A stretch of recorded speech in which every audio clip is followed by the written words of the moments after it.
have you ever just looked at the world and noticed that some things seem to, well, move together? Like there's some kind of hidden pattern, a secret connection that you can't quite put your finger on.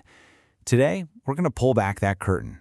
We're going to look at the powerful tool that lets us actually measure these connections. Okay, so let's just dive right in with a mystery. And this one, on the surface, makes absolutely zero sense. It's a classic statistical puzzle, and it really sets the stage perfectly for what we're talking about today. So, get this. And I'm not making this up.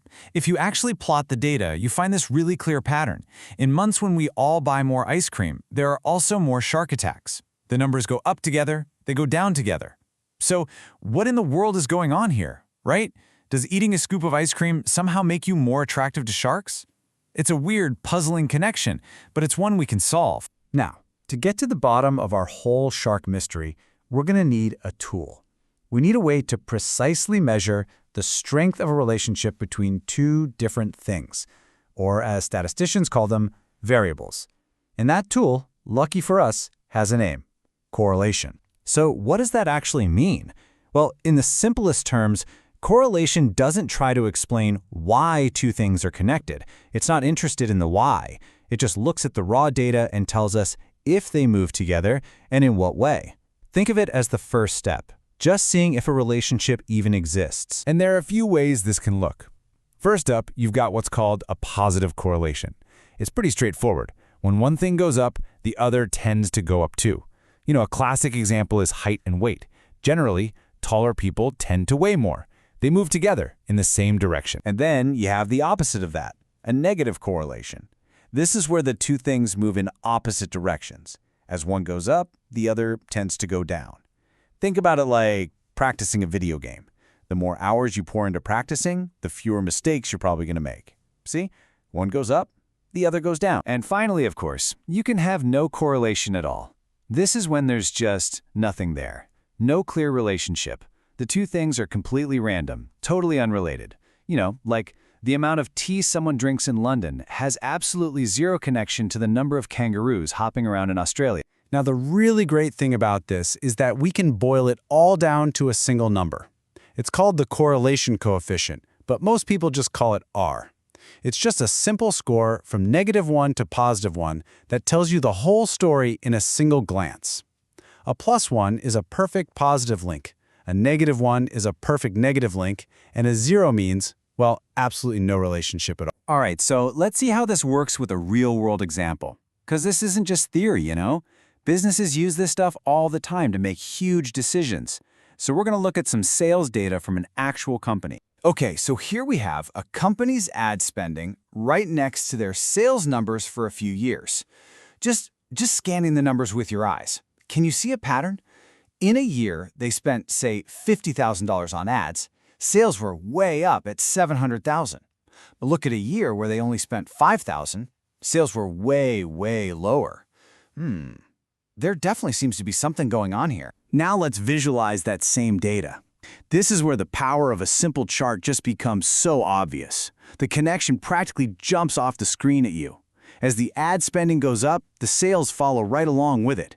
It's a classic positive correlation, clear as day. So if we run the numbers and calculate that R value we were just talking about, we get this, positive 0.976. Now remember, +1 is a perfect correlation. So a score this high, this is telling us there is a very, very strong link between this company's ad budget and its sales. Okay, so we've seen just how strong a connection can look. But this brings us right back to our ice cream and our sharks. Just because two things are super strongly correlated, does that really mean one causes the other? And here right now, we are at the single most important point of this entire explainer. I want you to read this sentence, and then I want you to read it again, maybe even burn it into your memory. This is the single most important rule in understanding data. Just because two things happen together does not mean, I repeat, does not automatically mean that one is making the other happen. And here it is. This is exactly how we solve the puzzle. There's a third hidden factor that we weren't looking at, the weather. It's hot. So what happens when it's hot? Well, more people buy ice cream to cool down. And what else happens when it's hot? more people go to the beach to swim in the ocean, and more swimmers in the water simply increases the odds of a shark encounter. The ice cream didn't cause the shark attacks. The hot weather caused both. This whole phenomenon actually has a name. It's called a spurious correlation, or, my personal favorite, a nonsense correlation.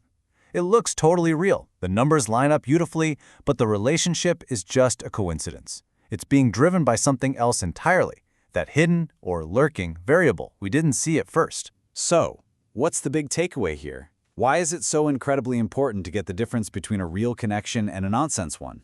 Well, because being able to tell them apart is honestly one of the most powerful critical thinking tools you can possibly have. Now, when you use it correctly, correlation is an amazingly powerful tool.